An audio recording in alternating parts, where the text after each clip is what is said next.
In today's video, I'm going to teach you how to change the language in NotebookLM by either adjusting your Google account settings or using the built-in language settings directly within NotebookLM.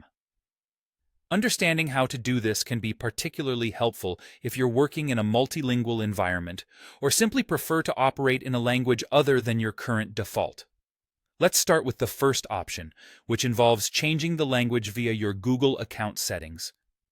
This method adjusts the default language for the NotebookLM interface and any output it generates based on what you have set up on your Google account. Here's how you can do it. First, you need to open your Google account settings. Once you're there, navigate to Data and Personalization. In this section, look for General Preferences for the web, and from there, click on Language. Now, you'll be presented with a list of languages.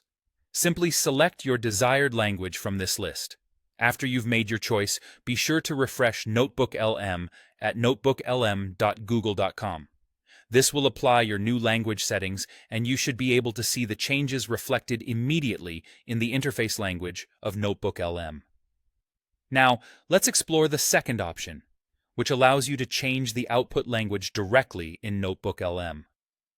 This is a great alternative if you need more refined control, particularly when you're working on tasks like generating audio overviews or crafting chat responses in a specific language. This option is designed to give you flexibility and control over the language in a tailored manner. Start by opening NotebookLM on your computer. Look to the top right corner of your screen, and you'll see the settings icon, which resembles a little gear. Click on this settings icon. From the menu that appears, select Output Language. Now, you'll see a list of available languages. Scroll through and choose your preferred language from this vast selection.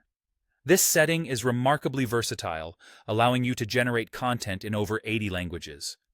So whether you want to work in Filipino, Spanish, Japanese, or any other language, NotebookLM offers you that adaptability. Using either of these methods can significantly enhance your experience with NotebookLM, making it more intuitive and aligned with your personal or professional needs. It really comes down to what you find most convenient, whether that's a broad application using the Google account settings or diving deep with the specific output language in NotebookLM.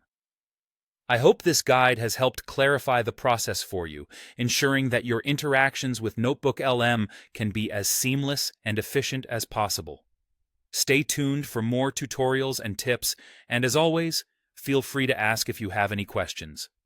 Thanks for watching, and happy learning with NotebookLM.